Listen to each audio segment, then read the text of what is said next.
Hello student, welcome back to my YouTube channel Assam medical classes. So अभी तक हम लोगों ने क्या क्या पढ़ा? मैनेजमेंट इंट्रोडक्शन, मैनेजमेंट होता है क्या है, नर्सिंग मैनेजमेंट होता है क्या है, function of nursing management, importance in nursing, and next हम आज पढ़ने वाले हैं लेवल ऑफ मैनेजमेंट। ओके, तो मेनली कितने लेवल्स होते हैं मैनेजमेंट के? तो सबसे पहला क्या है? Lower level management, middle level management and top level. तो टोटल ये 3 लेवल्स होते हैं।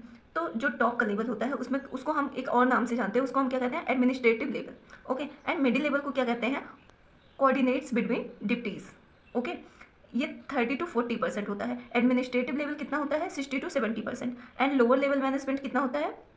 Supervisory level. ओके, ये 10 to 20% होता है। अब एक छोटा सा हम समझते हैं कि इस टॉप लेवल और मिडिल लेवल मैनेजमेंट में होता क्या है। तो जो टॉप लेवल मैनेजमेंट होता है उसमें कौन आता है?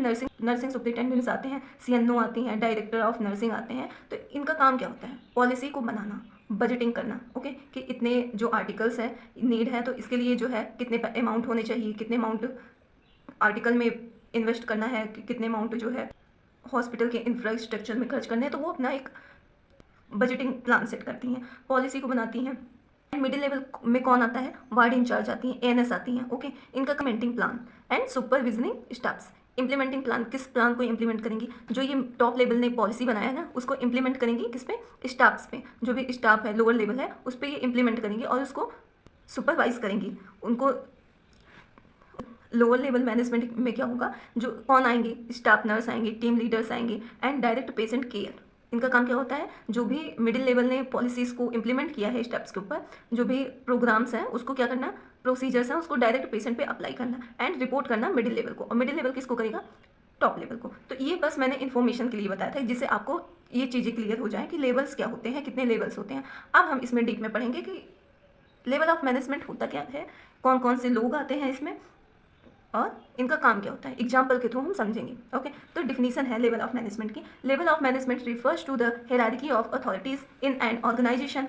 ओके, मतलब हायरार्की मतलब जैसे आपके पेरेंट्स हैं, आपके जो दादा हैं उनकी प्रॉपर्टी उनकी प्रॉपर्टी आपके पेरेंट्स को मिली, आपके पेरेंट्स की प्रॉपर्टी आपको मिलेगी, मतलब एक सीक्वेंस वाइज है ना। तो उसी को हायरार्की कहते हैं। तो जो अथॉरिटीज़ है ऑर्गेनाइजेशन में यानी रिस्पॉन्सिबिलिटीज़ है उसको एक हायरार्की वाइज यानी टॉप मिडिल लोअर है ना, जिससे कि जो ऑर्गेनाइजेशन है वो अच्छे से काम कर सके, किसी पर्सन के ऊपर ज़्यादा बर्डन न रहे, सब सारे कामों को हैंडल कर सके, मैनेज कर सके, कोई कॉन्फ्लिक्ट ना हो। इसलिए क्या है? हायरार्की है अथॉरिटीज़ की। Okay, and it's divided managers based on their rule authorities and responsibility.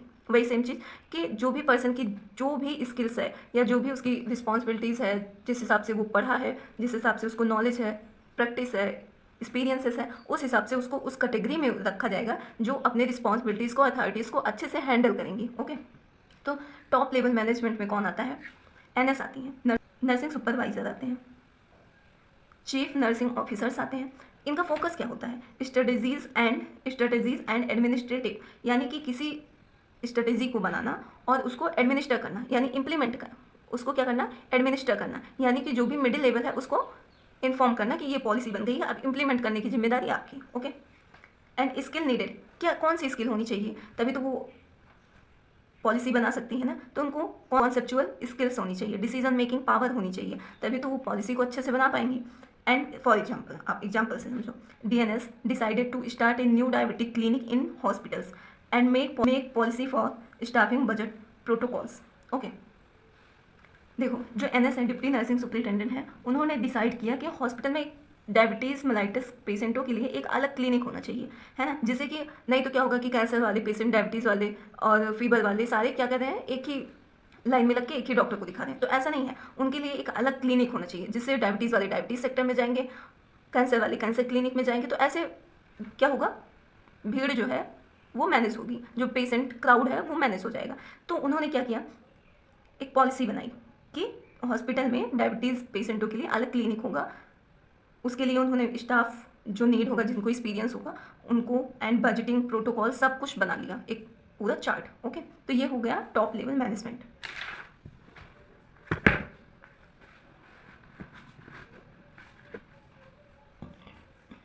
And middle level management, middle level management क्या है? इसमें कौन आते हैं? तो असिस्टेंट नर्सिंग सुपरिटेंडेंट आती हैं, वार्ड इंचार्ज आते हैं, नर्सिंग सुपरवाइजर आते हैं। अब इनका फोकस किस पे होता है? टैक्टिकल, यानी कि उनको क्लियर एक्शन, जो भी वो एक्शन ले रही हैं वो क्लियर हो, एंड इंटरप्रिटेटिव यानी व्याख्यात्मक हो, जो भी एक्शन ले रही हैं उसका कोई ना कोई मीनिंग होना जो भी चाहिए। इनका फोकस होता है।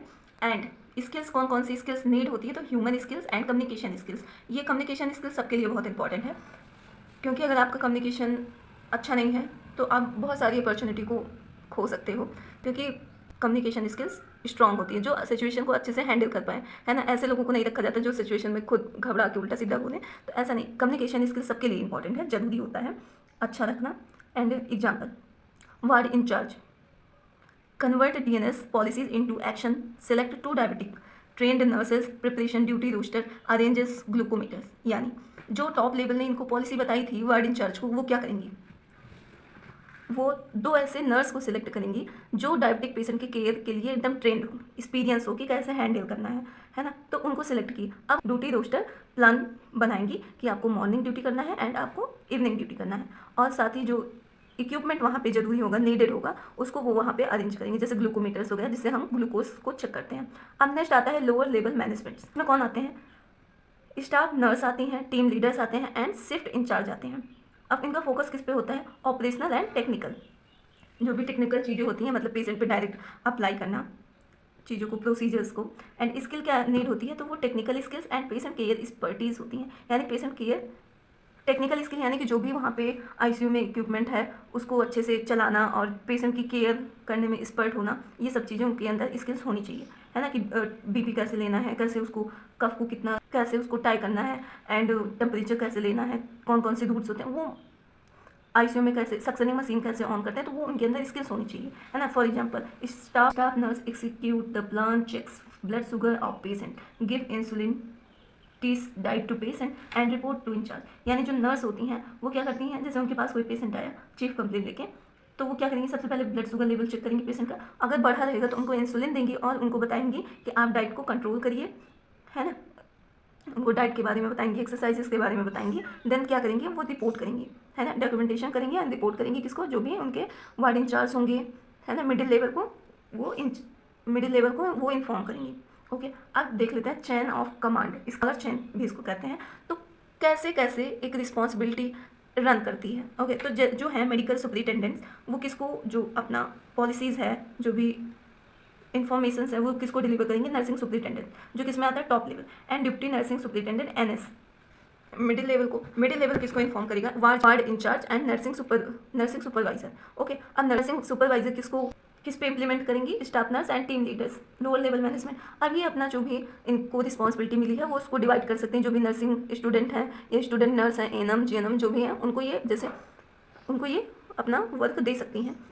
मेडिकल सुपरिटेंडेंट ने एक पॉलिसी बनाया नर्सिंग सुपरिटेंडेंट के साथ मिलके कि हमें एक हॉस्पिटल में डायबिटिक क्लिनिक खोलना है, ओपन करना है। अब ये क्या करेंगी नर्सिंग सुपरिटेंडेंट, वो क्या करेंगी, पॉलिसी बनाएंगी, बजट की, हाँ इतना बजट है, चेयर कुर्सी टेबल मेज इक्विपमेंट इन सब के लिए इतना बजट है। पॉलिसी बनाएंगे कि हाँ यहाँ पे हैंड वॉशिंग भी करना है और पेशेंट को before touch patient and after touch patient and equipment को क्लीन करना है, सब चीज़ें अपना पॉलिसी बनाएंगी। एंड वहाँ पे क्या करेंगे, स्टाफ को सिलेक्ट करने के लिए, स्टाफ्स की जो नीड होती है उसके लिए वो पॉलिसीज़ बनाएंगी। एंड जो डिप्टी नर्स सुपरिटेंडेंट होती हैं एंड NS होते हैं, वो क्या करेंगे, इंप्लीमेंट करेंगी। जो भी टॉप लेवल का जो भी पॉलिसीज़ है उसको ये क्या करेंगे, इंप्लीमेंट करेंगे लोअर लेवल मैनेजमेंट पे।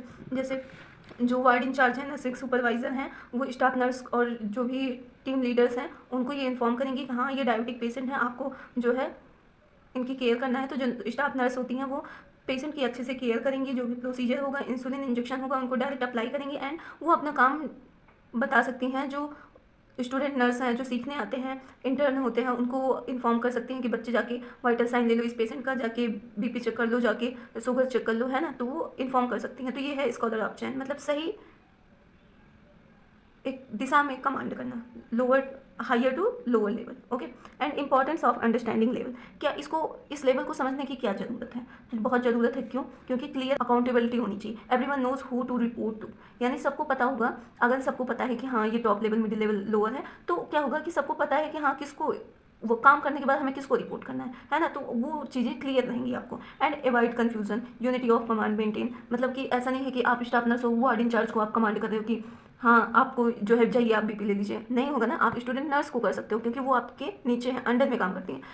तो आपको ये सारी चीज़ें क्लियर होंगी। And smooth communication, information flow up and down priority like top level, middle, lower level, ऐसे इन्फॉर्मेशन क्या होगा, कम्युनिकेशन जो है वो स्मूथली रन आउट करेगा। एंड करियर ग्रोथ इसमें अगर आपको पता है तो आप स्टाफ नर्स हो, आपको एक्सपीरियंस हुआ है ना, एक्सपीरियंस होने के बाद आप क्या बन गए, वार्ड इंचार्ज बन गए। वार्ड इंचार्ज बनने के बाद आपको और एक्सपीरियंस हुआ, आप अच्छे से काम कर रहे हो, आपको एनएस बनने की अपॉर्चुनिटी मिलेगी, एनएस से आप डीएनएस भी बन सकते हो, है ना। तो ये आपको ये आपका करियर ग्रोथ है। आपको पता होगा कि हाँ इसके बाद हम क्या कर सकते हैं, क्या बन सकते हैं, है ना। तो इसमें ये एग्जाम में पूछे जाने वाले क्वेश्चन हैं, इंपॉर्टेंट है, लेवल ऑफ मैनेजमेंट। ओके,